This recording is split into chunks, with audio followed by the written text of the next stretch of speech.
can't believe I finished this and I didn't think about how I was going to do an intro for it.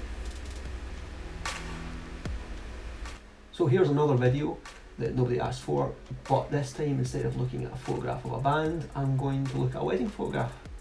Because as well as photographing people in bands when they're being shouty and sweaty and desperately trying to look cool, I also get to photograph weddings where people look beautiful and are having a wonderful time.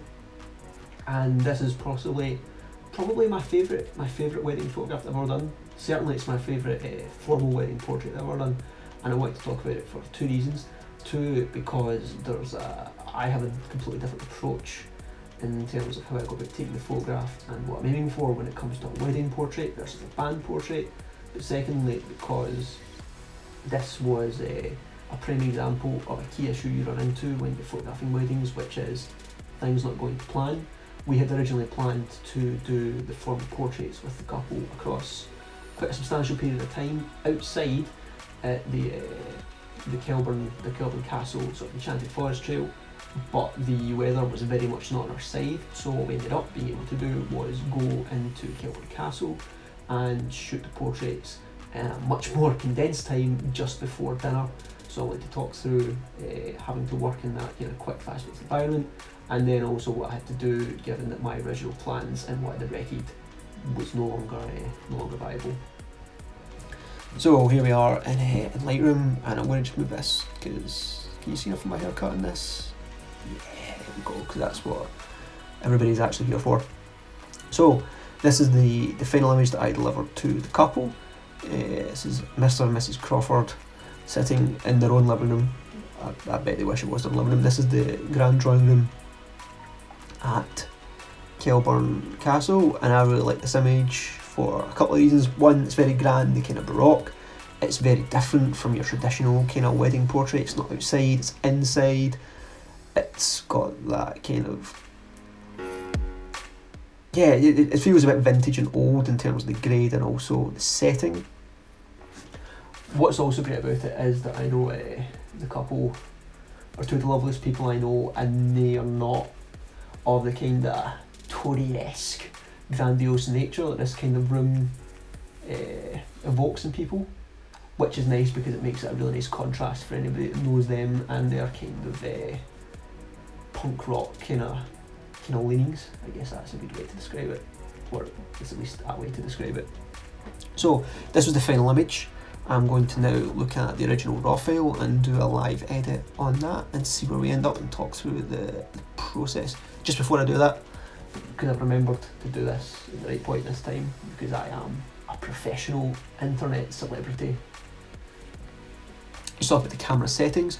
So I shot this on the Canon EOS R, I shot it on and I can't speak.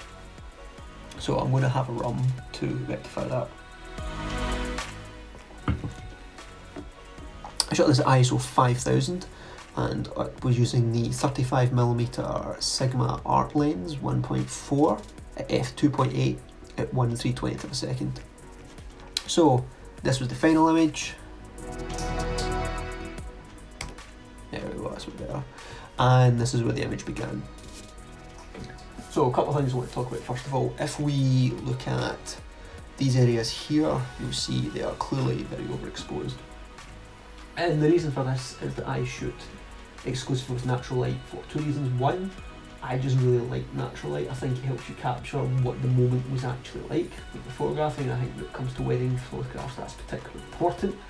And also, I don't like flash being used at weddings as much as possible because it becomes a distraction and then people become aware of where you are.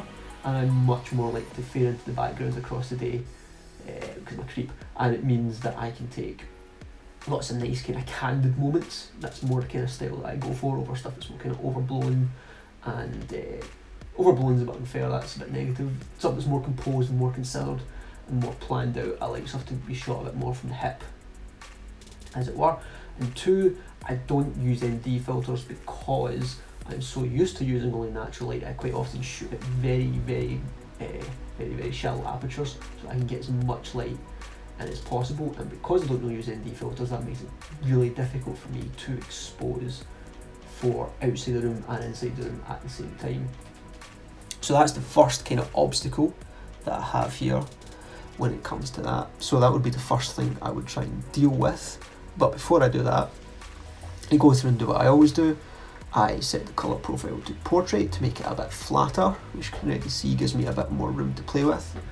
The dynamic range in the raw files of the Canon EOS R is extraordinary, and I know this camera got a lot of beatings online for its specs, but in terms of its actual performance, I've never used anything that's better and more versatile, even if other things outperform it in terms of the specs. I don't really think there's a better camera if you're going to be a more kind of run and gun shooter like I am. Okay, excuse me. Rum makes you burp. I really shouldn't. In fact, Diet Coke makes you burp, not rum. I shouldn't slander rum with that kind of bad publicity. So yeah, I made the colour profile portrait so it's a bit flatter and I've got more room to with my colour. I go to the tone curve and immediately set that to medium because I really like contrast. Contrast is cool. And then I go down and then with a lens correction just so it can remove any kind of vignettes and any weird kind of warping things that come with the lens. From there I then pop down to my colour calibration channel and I have a wee play about and see where this takes me. If I go too far this way, the reds goes a bit kind of greeny yellow. I don't really like that, so I want to bring it down a little bit, make that feel a bit oranger, a bit more desaturated as well. Play with the greens. If I go this way it goes a bit redder, if I go this way it goes too green, so I want to go just a little touch this way I think, just to soften those colours a bit. They're all quite strong because of the high ISO. And then play with the blues, bring the blues down a little tiny touch so it feels a bit redder again. And then I'm going to come up and do my basic correction. So I want wedding photographs to feel warm and vibrant. It's a nice moment, so I immediately come up and warm up a little bit. I then want to try and deal with these overexposed areas. If I was really patient I could probably sit and paint them all out with the brushes tool, but I'm not going to do that. I like to try and keep the images consistent across all things as possible and not get too stuck into masks because it gets confusing, especially if we're going to play with multiple exposures. So what I'll do is I'll just bring the highlights right down, which is fine because when it comes to lights I quite like them to be really, really white, almost kind of completely blown out, and because I shot it quite high ISO in the first place I'll be able to bring the highlights down and still keep that stylistic element. So that's then brought right down. I'm then going to crush the blacks as always so I can make everything feel rich and deep. Like that, you can see for example in Brian's suit, even though it's blue, just bringing those blacks down makes it a bit darker, brings a bit more of a vibe to the shadows, and it gives everything a bit more of an enhanced kind of sense of scale. But to counteract that, I'm going to bring up my shadows a little bit so I can bring in a bit more details. So when it comes to details, I always underexpose my photographs very, very slightly. That being the case because it's much easier for me when I have a camera with really great dynamic range like the EOS R to bring details back if they're underexposed, because underexposed it captures them, whereas if I'm overexposed the details are gone, they're not there anymore, they've been lost to the sands of time, which like the focus on that camera there we go, that's better. Is it better? Yeah. Nope. Good. Professionalism at its finest. But that's the kind of trick that I usually go for, underexpose a little bit, and also I quite like dark, moody images with a lot of shadows and a lot of blacks to play with anyway, so that works out quite nicely for me. But I would always underexpose before I overexpose, particularly with wedding stuff, because it is all about the details, particularly in people's faces. And if you're what's going on? I thought it was there. Please stop. There we go. So they're saying the underexposing just lets me perceive the details a bit more. If they're overexposed, it's going to be very, very difficult for me to bring anything back. So, having done that, I will play with the weights a little bit, see what that does. I like that brings these areas up a little bit more, makes the lighting a little bit more interesting. Then I'll take a look at the exposure and I'll re-expose it just a touch more. It's not quite a full half a stop, just because I want to get a few more details of the couple's faces. Now, arguably, I mean, not arguably, it absolutely is true that these photos are a little bit noisy, but I don't mind that. I quite like the grainy kind of aspect to wedding photographs. It makes them feel a bit more film-like, kind of a bit more kind of vintage. I like that as a way of life. I like green. So, having done that, I'm going and up the texture to 10, the clarity to 10. Dehaze I would sometimes play with because it can help counteract a little bit of the problems as well, but I don't really want to do the problems, I should say. We're talking about the overexposed nature outside, but I don't particularly want to do that with this one. And then I will set my vibrance to 15 and my saturation to -15, which is classic. For me, I would probably then bring the saturation up a little bit more to -5, because though I like really desaturated gig photos, when it comes to portraits and moments like this, I want stuff that's a little bit more colourful, a little bit more vibrant. I might even just pump the vibrance up a touch more. Okay, having done that, I then want to come down to mask and sharp stuff. So there's a lot going on here. It's shot at high ISO. So if I was just to mask this, you can see all the elements that would be sharpened if I sharpened it. So I want to bring this right down, so it's really just a couple and some of the furniture elements that are going to get a little bit of extra sharpening. Looks right to me. Put that at 65, so I don't want to over sharpen stuff. You could argue that I should be getting tack sharpening the camera, but clearly I'm not interested in that kind of level of craft. Okay, so then I come to my HSL sliders, which is my hue, saturation, luminous, and they let me control where every colour in this sits and what it does. So the image feels a bit yellow, quite orangey. I probably want to play with that a little bit. So I think I like the yellows a little bit more hued that way, the oranges. That makes them a bit too red, don't like that. That feels a bit nicer. I'm going to actually play with the overall tint of the image now. Haven't had a wee look at that. Definitely want more green, want a bit more purple. Not as purple as that actually. Maybe just a tiny little touch. Yeah, okay. Like that. I then want to have a wee bit of the saturation of these.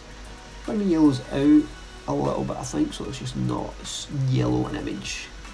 Because yellow's not a particularly attractive colour for this kind of thing. If I pull the oranges down, I think that makes it a bit too desaturated. So I'll leave that there. Play with the reds. Mostly just plays with the carpet. Not too fussed about that. I can rehue the reds. Down a little touch that way. At this point, I usually do a wee before and after. That shows you where we started, where it wasn't straight, because this was a quick first shot. That's another thing to say actually. So I have 7 or 8 other different versions of this, and none of them have this nice moment that I captured by just trying to test out. Focus all over the place today. What's going on? By just trying to test out where I wanted the couple, and in fact that got the nicest moment between them. You can see a little bit of sardonic good nature in Brian, and Shauna looks really very, very serene. So I wanted to capture that, which meant that I just had to do things like correct for my my terrible angle here, which wasn't straight because it was just a test shot. And in fact, sometimes you just have to shoot as often as you can, because the moments that you try and craft aren't always the best ones. In fact, I think typically they're not, but that maybe says more about my photography than it does anything else. So let me bring this luminance down the yellow a little touch, have a wee play with this orange. That makes it a little bit too bright. Bring it down a little bit more like that. And then come up here, have a wee look at things, go to the temperature a little bit more. A little touch warmer again, just to give it that kind of grand feeling. And then pop down to the split tone. Do my classic 9999 across the board. And then just play with it. Typically I tend to go kind of greenish on my highlights. I usually quite like that stylistically, and then go for the shadows to be a bit pinker, close to purple. Take a little bit too much, and then just play about with the balance of that. A little bit more blue and green. Okay. and then I just have a wee quick scroll up and down and add in a little bit of post-crop vignette. Even though one of the first things I removed was the vignette, I like the kind of classic feel of having vignette, and again it gives it that kind of film-esque kind of look. And that's that. So if you look at that full screen, that would be the image that I would deliver to the couple. So I made it straight, adapted for the most part to the overblown outside, coloured and toned it so it feels nice and warm. We've captured the nice moment, everything's pretty sharp. It's got a nice kind of vibe and feel in terms of the grain and the shadows and all that, where it feels authentic and it's got a bit of depth. And it's a nice moment of a pretty good looking couple. I think we would all agree. So yeah, that's that. And just as a final wee thing, oh good, it went to the other screen. That was excellent. Why did it do that? Excellent, good. Technology is wonderful. And just do a wee before and after. As you can see, it's quite a wild difference, but that's the nature of the beast. So this hard cut is obviously this video's got lots of hard cuts in it, like an actual YouTube celebrity. So that's that image. That's a little insight into how I edited that particular photo, which I'm really proud of, and also my approach to photographing weddings in particular. So if you want to see some more weddings I've photographed, you can go to the link in the description where there's a link to my wedding portfolio and a couple of vlogs that I've done about it, and other photos of other things if you like to look at pictures and stuff. And I'm sure I'll do more of these soon, because otherwise I'm probably going to go mad. If there's any images in particular anyone would like to see, you can let me know, or you can just send me abuse as well. That's also fine. I'll probably find that quite entertaining. And I hope everybody's having a real nice time.